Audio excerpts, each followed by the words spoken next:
À son ouverture en 1983, c'était le plus grand accélérateur de particules au monde, à 1 heure de Chicago, le Tevatron, un anneau souterrain de 6 km avec un seul objectif, faire s'entrechoquer des particules à très haute vitesse pour observer les débris extraordinaires de ces collisions. Ces collisions permettent de produire d'autres particules très variées. En fait, on reproduit les conditions d'énergie qu'il y avait à la création de l'univers. Mais après plus de 25 ans de service, le Tevatron est devenu obsolète et ferme ses portes. Les Européens, qui affluaient ici pour faire leurs expériences, viennent d'ouvrir leur propre accélérateur au Centre européen de recherche nucléaire en Suisse. Baptisé Grand Collisionneur d'Hadron, ce nouvel accélérateur est 7 fois plus puissant.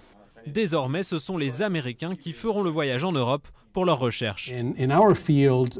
Dans notre secteur, on ne se prend pas la tête si on est dépassé par un autre accélérateur. On se met à travailler sur la nouvelle machine. Le laboratoire américain a déjà perdu le tiers de ses chercheurs attirés par la nouvelle machine en Suisse. Ceux qui restent vont se concentrer sur des projets qui réclament moins d'énergie, comme percer le mystère des neutrinos, des particules fantômes, passe-murailles et sans poids, omniprésentes autour de nous. Au moment où je vous parle, je suis bombardé par un océan de neutrinos. On ne peut pas les sentir car ils passent à travers nous. Ils traversent la Terre. Ils sont très difficiles à étudier car ils n'interagissent pas avec la matière. Rien ne les arrête. Notre projet X va nous permettre de produire des rayonnements très intenses de neutrinos et d'étudier leurs caractéristiques de façon très précise.